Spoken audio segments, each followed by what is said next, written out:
నమస్తే, welcome to social post. నేను మీ మాధురి. ఈరోజు మనతో పాటు ఉన్నారు శివకుమార్ గారు, హైకోర్టు అడ్వకేట్. నమస్తే సార్.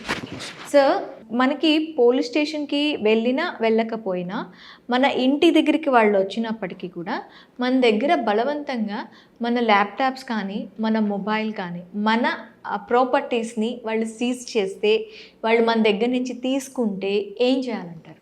అంటే ఇప్పుడు దానికి సందర్భం అనేది ఒకటి ఇంపార్టెంట్ అండి. అంటే ఏ సందర్భంలో వాళ్ళు సీజ్ చేసిరు, సో కంప్లైంట్లో ఏ అంశం ఉంది అనేది మనము పోలీసు వాళ్ళు తీసుకుంటే ఒక పాయింట్ ఉంటుంది. ఎందుకనంటే ఎప్పుడు ఏ పోలీస్ అయినా ఏ ఒక్క వ్యక్తికి సంబంధించిన పర్సనల్ ప్రాపర్టీ సీజ్ చేయడానికి లేదు.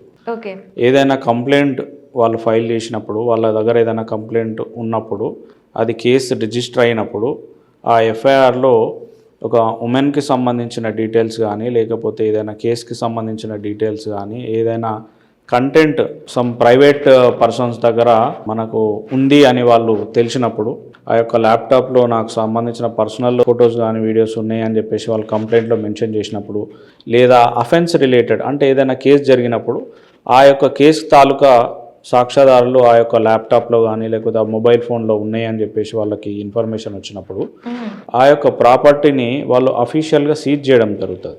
అఫీషియల్గా సీజ్ చేసినప్పుడు దానికి సంబంధించిన ఏదైతే కేసు రిలేటెడ్ ఏదైతే డాక్యుమెంట్స్ కానీ లేకపోతే ఫొటోస్ కానీ లేకపోతే ఏమైనా ఉన్నాయి అని చెప్పేసి వాళ్ళు అనుకుంటే అఫీషియల్గా వాళ్ళు సీజ్ చేస్తారు.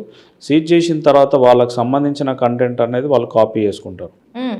లేదు అని అంటే ఆ యొక్క అంశం ఈ యొక్క ల్యాప్టాప్లో లేదు అని చెప్పేసి ఎవరైతే ప్రాపర్టీ ఓనర్ ఉన్నారో వాళ్ళు కోర్టుకు అప్రోచ్ అయ్యి సెక్షన్ 497 ఆఫ్ BNSS ప్రకారం వాళ్ళు కోర్టులో వాళ్ళు పిటిషన్ వేసుకునే అవకాశం వాళ్ళకు ఉంది.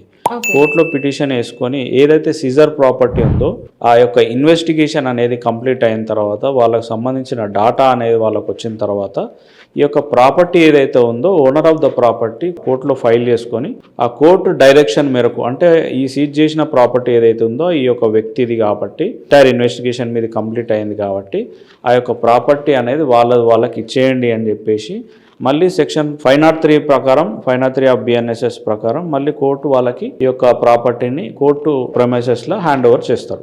ఓకే, అయితే ఏ ఏ సందర్భాలలో తీసుకునే అవకాశాలు ఉంటాయి, తీసుకోని అవకాశాలు ఉంటాయి? తీసుకొని అంటే ఇప్పుడు జనరల్గా ఏదైనా ఇప్పటిదాకా చెప్పినట్టు అఫెన్సెస్ అనేది రికార్డ్ అయినప్పుడు మాత్రమే పోలీస్ అనేది ప్రైవేట్ వ్యక్తులకు సంబంధించిన ప్రాపర్టీ అనేది సీజ్ చేయడం జరుగుతుంది. అది మూవబుల్ ప్రాపర్టీ.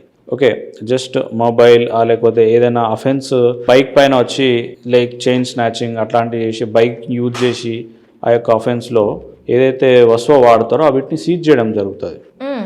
ఎప్పుడైతే ఆ వస్తువు లేదు అన్నప్పుడు పోలీసు వాళ్ళు ఆ యొక్క ప్రాపర్టీని టచ్ చేయరు.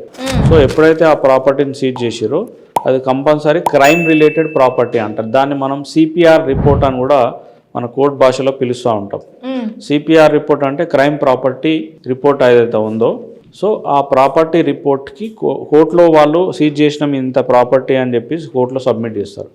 సబ్మిట్ చేసినప్పుడు అది నెంబర్ అవుతుంది.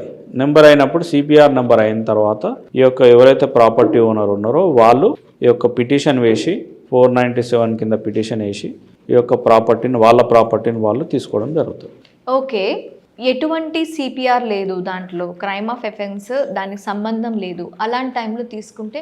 అలాంటి టైంలో తీసుకున్నట్టయితే మనం పోలీస్ స్టేషన్లోనే మనము ఈ యొక్క అఫెన్స్లో ఈ యొక్క ప్రాపర్టీ లేదు కాబట్టి సీజర్లో చూపెట్టకపోతే కంపల్సరీ పోలీస్ ఆఫీషియల్స్ అనేది వాళ్ళ ప్రాపర్టీ వాళ్ళకి ఇచ్చేయాలి. లేదంటే ఆ యొక్క పోలీస్ ఆఫీసర్ మీద ఎక్స్టార్షన్ కేసు కూడా మనం ఫైల్ చేయవచ్చు.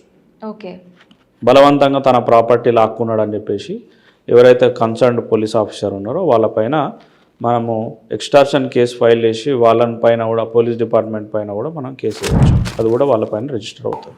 ఓకే, పోలీస్ డిపార్ట్మెంట్ కూడా కేసు రిపోర్ట్ చేయవచ్చు. Okay sir, thank you.